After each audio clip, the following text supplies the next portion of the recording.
how to feature other channels on your YouTube channel. So that is what I'm going to show you guys in this super quick and easy tutorial. So let's get into it. So the first thing that we need to do is to go and open our browser right here and then go to studio.youtube.com and then make sure that you are logged in your YouTube channel or your YouTube account. And then once you're now here, as you can see, what we're going to do next is to go on the left screen and then click the customization right here.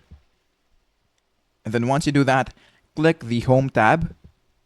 Now what we're going to do is to turn this on and then click Add Section.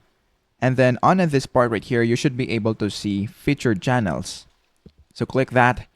And then for the section title, so if you want to add a title on your featured channels, you can also do that. So let's say, for example, let's do that. And then on the search bar, so you can add any channel that you want. So let's say, for example, that we want to add helpful online. So click this.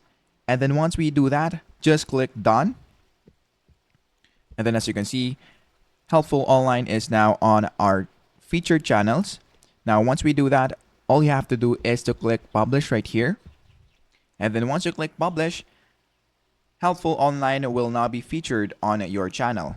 So if you go on your YouTube and then scroll down right here, as you can see, we now have featured helpful online on our YouTube channel. So that is basically it. That is how to feature other channels on your YouTube channel.